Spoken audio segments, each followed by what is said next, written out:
Palmeiras teve um momento muito ruim no ano passado, praticamente nessa mesma época. O problema é que É, o Palmeiras está repetindo esse momento, tendo que jogar 3 vezes contra o Flamengo e tirar o Botafogo no sorteio já nas oitavas de final da Libertadores. Né? O Palmeiras somou esse mau momento com um baita azar de sorteio e não ter um tempo para se ajustar, não ter como passar por esse momento ileso, né, por assim dizer.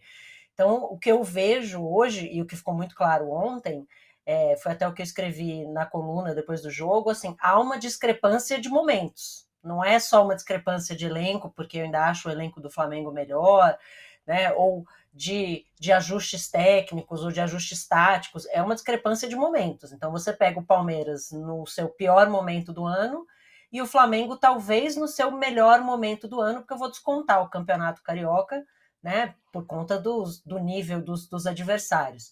Então, se você pegar o Flamengo no seu melhor momento e o Palmeiras no pior, você vai ter o jogo de ontem. Saiu barato para o Palmeiras. 2-0 ficou de bom tamanho. Tenho certeza que boa parte da torcida palmeirense saiu da partida de ontem pensando que podia ter sido muito pior. Né? O Flamengo dominou praticamente o jogo todo. Esse início de jogo, né, que a gente falava aqui que o Palmeiras segurou o Flamengo, foi isso. Né? Essa é a melhor parte do jogo para o Palmeiras, foi segurar o Flamengo. O Palmeiras não ofereceu risco ao Flamengo. Né? E a gente falava aqui ontem, como o Arnaldo disse no fim de papo, sobre essa falta de poderio ofensivo do Palmeiras. Ontem isso ficou muito claro. Nos poucos momentos em que o Palmeiras encontrou espaço, assim, não oferece perigo. O Rony ontem não estava ganhando nem na velocidade, né? Então, que é uma das poucas coisas que ele tem apresentado esse ano. Ele não tem conseguido ser efetivo no ataque, mas ele atrapalha, vencendo sempre, escapando com muita força e muita velocidade. Ontem nem isso, ele estava perdendo corrida. Então, o Palmeiras vive esse momento, e aí fica a dúvida, se a gente fizer um paralelo com o ano passado, se a volta do Estevão vai ser suficiente para trazer o time para cima de novo. Né? O ano passado o Palmeiras chegou a passar um mês inteiro sem marcar gols, atravessou, chegou, se arrastou até a semifinal da Libertadores para ser eliminado nos pênaltis pelo Boca Juniors, teve um mau momento no Campeonato Brasileiro, e aí no final das contas a estrela do Endrick brilhou, o Botafogo derreteu e o Palmeiras foi campeão brasileiro. Esse ano, com esse futebol que está jogando, vai depender muito de alguém se tornar esse grande jogador. Mas o que preocupa em relação ao Palmeiras hoje, e aí acho que destoa um pouquinho talvez da fala do Abel de ontem, é que não são só as ausências, seja por lesão, no caso do Piquerez, né, ou no caso do Murilo, que, né, ficou pelo nascimento do filho.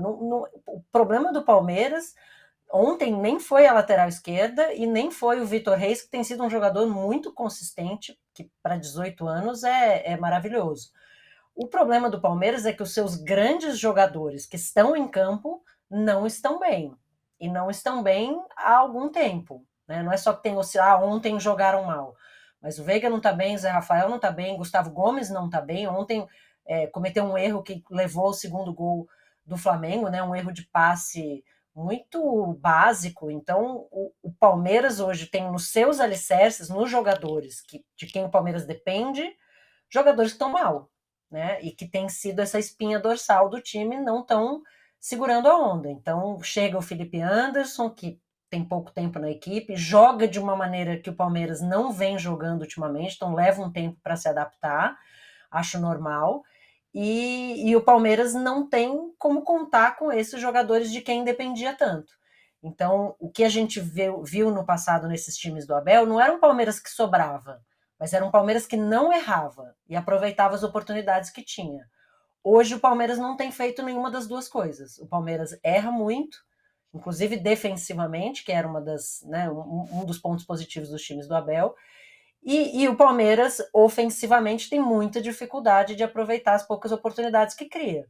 Então, não acho que é uma terra arrasada, até porque dificilmente vai reverter o resultado da Copa do Brasil pela diferença entre as equipes, mas está vivo no Campeonato Brasileiro e a Libertadores ainda não chegou. Tem um tempo né, algum tempo para o Palmeiras conseguir se ajustar. Mas vai precisar que os seus principais jogadores, alguns desses que eu mencionei, voltem a jogar o que já jogaram. Porque com todos eles, né, nessa epidemia de má fase que sofre o Palmeiras, com todos eles assim, vai ser muito difícil. O Felipe Anderson não vai fazer milagre, e mesmo o próprio Estevão, se conseguir voltar e emendar uma sequência de jogos, não vai fazer milagre, né? Até porque o Palmeiras precisa se ajeitar defensivamente.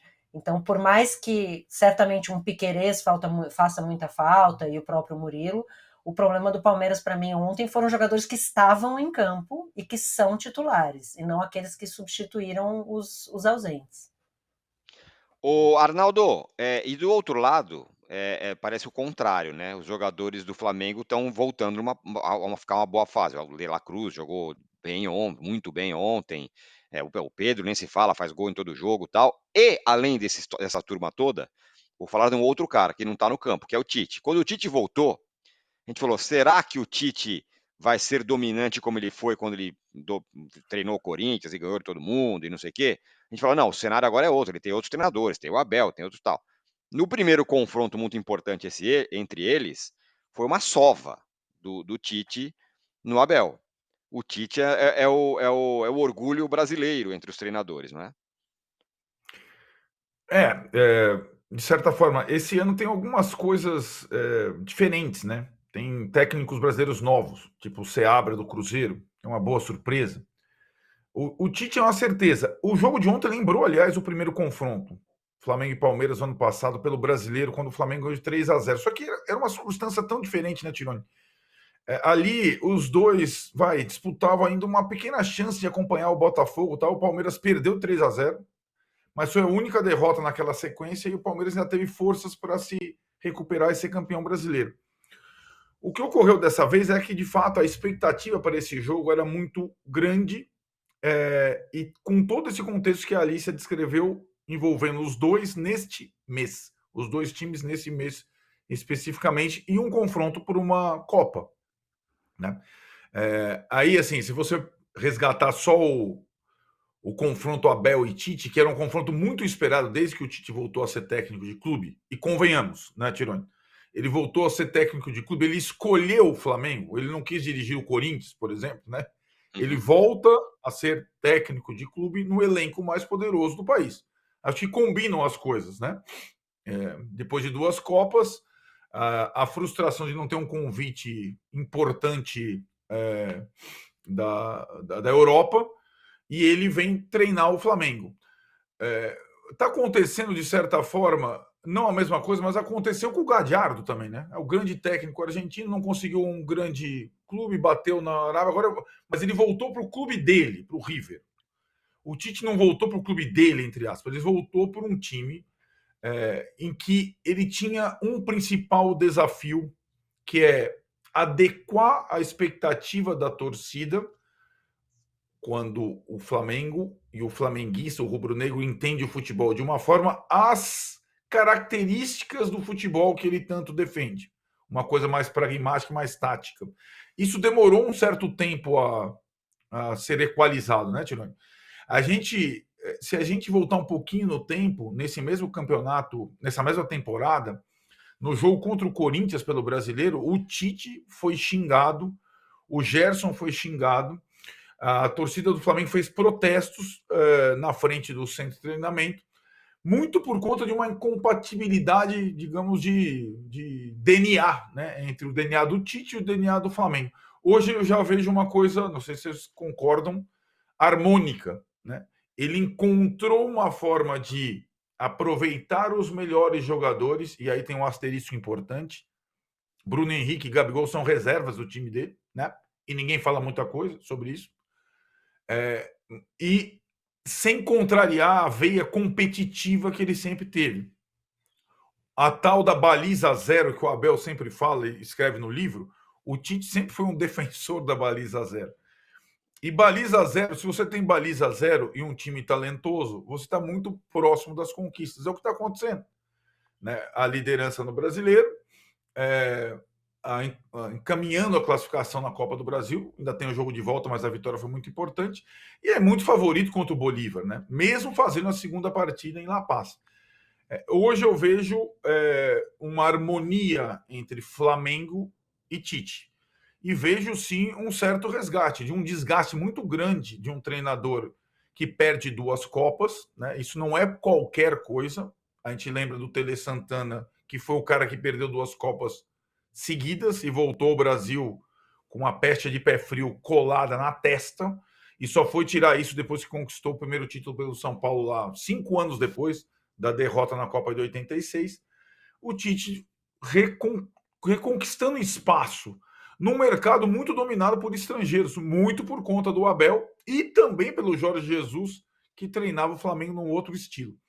Hoje, você vê o Flamengo jogar, você enxerga o Flamengo do Tite, né? Que não é um time espetacular naquela acepção da palavra, de golear todos os jogos, mas é um time muito forte, eficiente, concentrado. E para mim, o principal símbolo desse Flamengo do Tite não é o Arrascaeta, não é nem o Pedro Artilheiro, muito menos Gabigol e Bruno Henrique, é o Gerson, que é o capitão do time, que muitas vezes era visto como um jogador indolente, né, de lampejos, que foi para a seleção do Tite e não emplacou, e que ele transformou no líder, e que é um jogador hoje que ele está em todos os lugares do campo, ele divide todas as bolas, ele dá o ritmo, ele é muito versátil. E era difícil imaginar que esse cara fosse se tornar o símbolo do Flamengo de tantas estrelas nessa temporada. E olha que ele teve um problema de saúde muito sério, raro, né? Ficou fora um tempão. E hoje eu vejo ele como... Eu vejo o Flamengo do Tite em campo, eu vejo o Gerson como o principal símbolo desse novo momento da equipe. Nossa, tá jogando demais. Acho que é a melhor fase da vida dele. Vamos ouvir daqui a pouquinho o que o Abel falou, a parte palmeirense da história, das explicações dele. Mas antes, teve um lance polêmico, a entrada do Veiga no Alan, né? Que muita gente falou que devia ser expulso e tal. E aí o Bruno Spindel, executivo lá do Flamengo, foi lá reclamar sobre esse lance aí, falando que deveria ter sido expulso. A gente tem o Spindel falando, porque ele entrou lá antes da coletiva para falar. Vamos ouvir. Obrigado pela oportunidade de falar. A gente está muito decepcionado com a atuação do VAR dessa noite. Até queria saber a opinião de vocês, se tem algum de vocês que acha que a entrada do Veiga no Eric, acima do tornozelo, não era para expulsão. Tem alguém aí que acha que não era para expulsão? Assim, eu não sei se as câmeras do VAR são suficientes para enxergar ou não, e eu queria entender o que passa na cabeça do Igor Benevenuto de não chamar para expulsão um lance clássico como esse, acima do tornozelo, de um jogador. Aí eu estou contextualizando a consequência do erro, um jogador importantíssimo do Palmeiras, que no momento da entrada ele já reage, se vocês forem ver a imagem, ele já tem uma reação de arrependimento ali da consequência do erro dele como atleta, de ter feito uma entrada para expulsão e que teria consequências para o jogo de hoje e consequência para o jogo de volta. Então, só queria entender o critério, o que passa na cabeça do VAR, se tem pouco monitor lá, se tem pouca imagem para ver, e para avaliar uma entrada dessa e sequer chamar para revisão. Assim, eu tenho certeza que fosse uma entrada dessa na Libertadores, ali, que os critérios dos árbitros normalmente, principalmente na questão disciplinar, são mais uniformes e coerentes, era expulsão sumária, não tinha nem discussão. Muito bem, tá aí o Bruno Spindel reclamando da entrada lá do Veiga em cima do Alan. Eu discordo de uma parte dele. Ele falou assim, Libertadores seria expulsão. Talvez não. Eu acho que é mais comum que seja no futebol brasileiro, com árbitros brasileiros. E aí, considerando o critério brasileiro, era para ser expulso.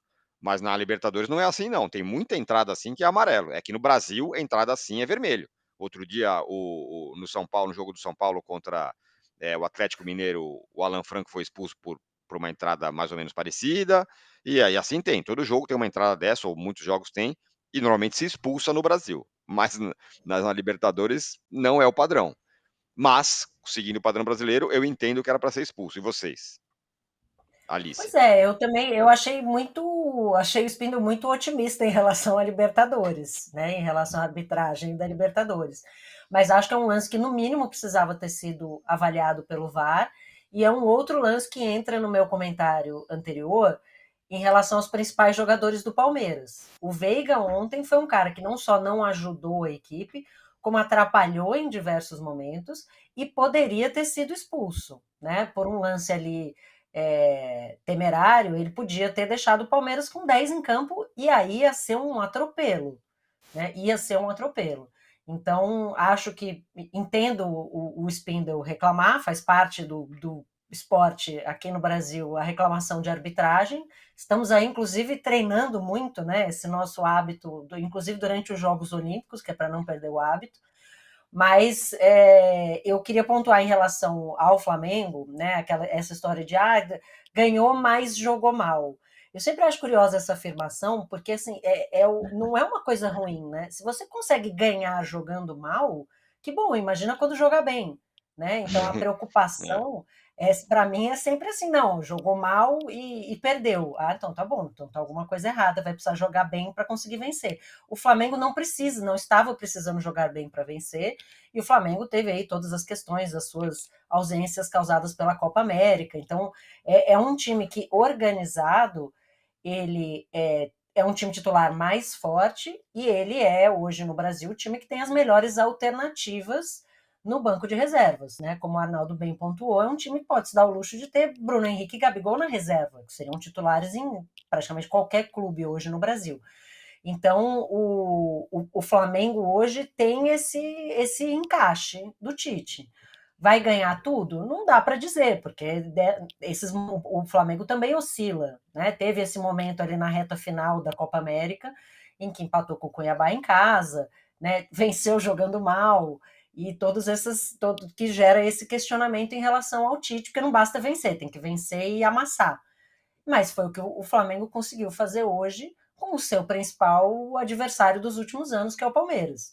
Então, segue muito firme na Copa do Brasil, dificilmente o Palmeiras vai conseguir reverter esse resultado.